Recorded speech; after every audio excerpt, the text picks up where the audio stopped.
Assalamualaikum warahmatullahi wabarakatuh. Kembali lagi bersama saya teman-teman Iksan. Jadi ini mumpung bulan Ramadan, saya pengen share hal-hal positif karena selama ini saya udah dengar ceramah-ceramah ya di Indonesia ya, Ustadz-Ustadz Indonesia. Mungkin biasanya saya dengar ada Ustadz Adi Hidayat, ada Ustadz Abdul Somad, ada Gus Baha. Kali ini saya pengen nyebrang ke negeri tetangga nih. Jadi di Malaysia kabarnya nih ya, kabarnya ada ustadz-ustadz yang nggak kalah keren juga nih isi ceramah-ceramahnya. Dan ini saya udah dapat nih beberapa ustadz, nanti kita bergantian aja ya, kita random perharinya, kita dengarkan ceramah-ceramahnya.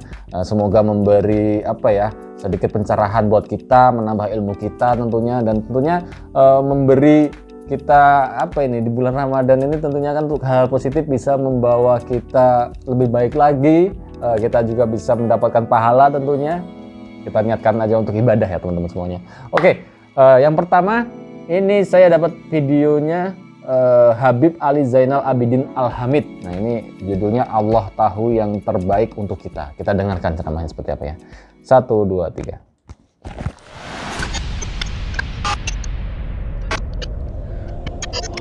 Fa'asa an takrahu syai'an. Majelis Mungkin Taklim saja kamu Darul tak suka Mustajab. kepada benda itu yang mungkin itu tak sukanya kamu mendatangkan kebaikan kepada kamu.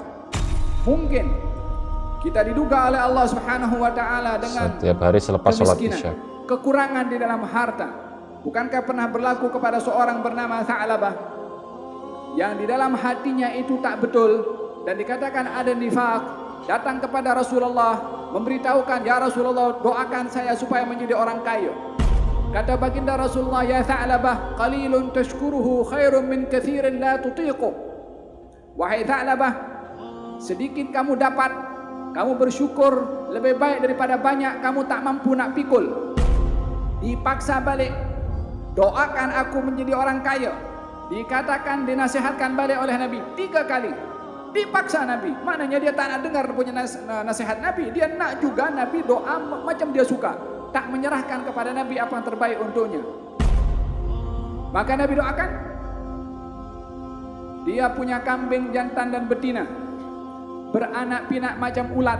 Itu ulat kalau beranak pinak sekali banyak. Baru dengar nih saya ceramah ini. Sehingga Tha'labah kisah yang ini. kebiasaannya kerap datang kepada Rasulullah di masjid, dah mula sibuk dengan kambingnya, maka dia datang di waktu malam sahaja karena zuhur dan asar sibuk urusan kambing.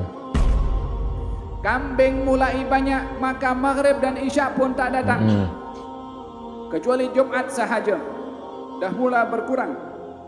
Kambing makin banyak hatta mala al-wadi, yakni memenuhi di antara 2 lembah gunung.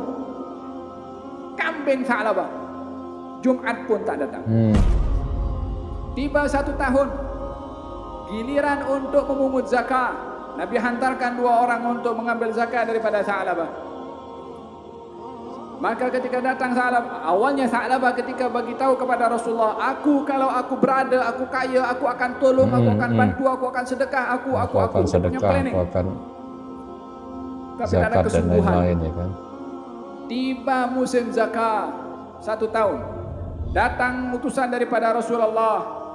Kemudian diberitahukan kepada Tha'labah untuk mengeluarkan zakat. Setelah ditunjukkan bukti kalau 2 orang ini diutus oleh Rasulullah, dia mengatakan ini adalah umpama jizyah. Apa itu jizyah? Tax yang ditetapkan kepada orang bukan Islam. Sudah mengatakan zakat macam dengan jizyah. Jizyah itu pajak ya? Tidak kuat. Zakat untuk Kayak orang pajak beriman, gitu ya? jizyah untuk orang tidak beriman. Dia pun sudah Iya. memutar-belitkan antara zakat dengan jizyah. Jizyah untuk orang yang Dia kata, kamu pergi ambil yang lain non-muslim dulu, gitu. lepas itu datang pergi tempat aku. Tertanam di dalam hatinya kedekut. Pasal apa? Kambingnya sudah mula banyak. Kalau 400 kambing baru 4 ekor kambing, 4.000 kambing 40 kambing. Kalikan terus naik ke atas, semakin banyak kambing yang akan dikeluarkan. Tha'labah berpikir 100 kali nak keluarkan kambing sebanyak itu. 2 sahabat Nabi patah balik setelah mengambil dah zakat daripada yang lain. Jumpa dengan Tha'labah, dia kata, aku nak pikir lagi. Balik jumpa dengan Rasulullah tanpa membawa zakat daripada Tha'labah karena tidak diizinkan oleh Tha'labah. Daripada jauh Nabi nampak orang itu berjalan kepada Rasulullah dan tidak melihat banyak kambing. Nabi dah tahu dan sedar kalau Tha'labah tak keluarkan zakah, maka Nabi bersabda, waiha Tha'labah, celaka Tha'labah.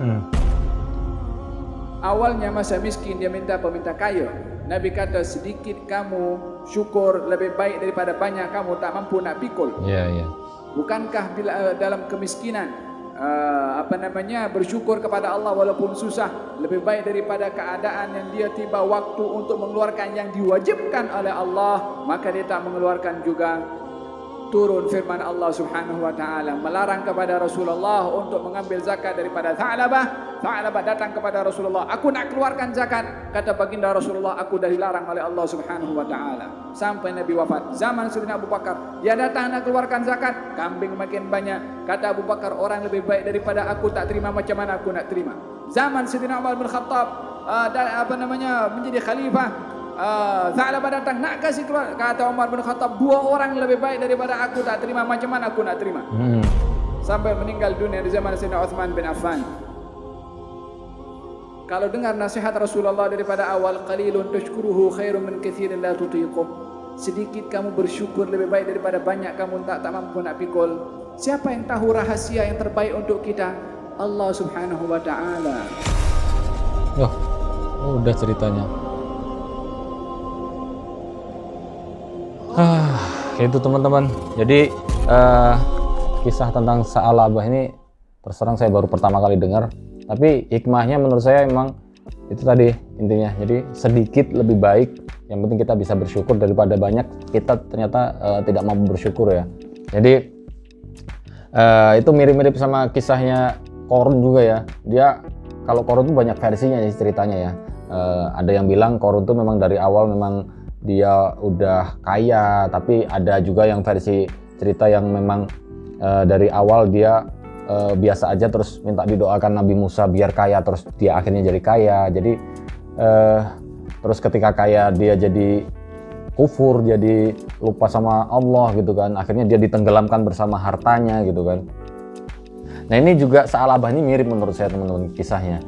Dia memaksa Rasulullah untuk mendoakan dia biar dia bisa kaya, tapi udah dinasihati di awal, ternyata tetap memaksa Rasulullah SAW untuk mendoakan agar dia bisa kaya. Ternyata benar kata Rasulullah bahwa ketika dia kaya dia tidak akan bersyukur gitu kan, dan terbukti gitu kan, karena ketika kita makin kaya, kalau kita tidak bisa mengendalikan itu ya istilahnya, mengontrol semuanya, ya itu akan lupa gitu loh, akan lupa untuk ibadah, untuk istilahnya menyempatkan sholat lah ya. Kita di sekitar kita aja lah, misalkan kita berjualan aja ya, berjualan misalkan kita lagi awalnya lagi sepi, ya kita masih bisa sholat gitu. Mungkin tadi awalnya bisa sholat di masjid, bisa berjamaah di masjid, tapi ketika usaha makin besar, makin sibuk, mungkin jadi berkurang, nggak bisa ke masjid lagi, jadi sholatnya sendiri di rumah, lalu usaha makin besar lagi jadi nggak sempat untuk sholat. Nah itu banyak itu teman-teman kejadian seperti itu. Makanya ya selagi apa yang diberikan Allah saat ini kita syukuri aja, kita selalu bersyukur. Pokoknya apapun kondisi kita selalu bersyukur, karena dengan bersyukur insya Allah nikmat kita akan ditambah oleh Allah Subhanahu Wa Taala, karena itu udah janji Allah ya.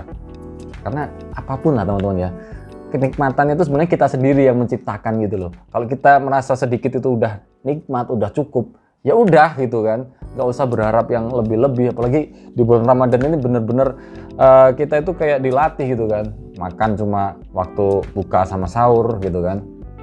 Dengan berbuka kita setelah seharian puasa itu seteguk air tuh rasanya itu nikmat banget teman-teman, itu nikmat banget. Apalagi kalau seharian kita aktivitasnya padat, terus tiba waktu maghrib azan, terus kita seteguk air itu rasanya melepas dahaga banget, rasanya itu nikmat banget. Saya pernah merasakan itu. Oke teman-teman, segitu aja untuk ceramah dari Habib siapa yang tadi? Saya baru pertama kali ya.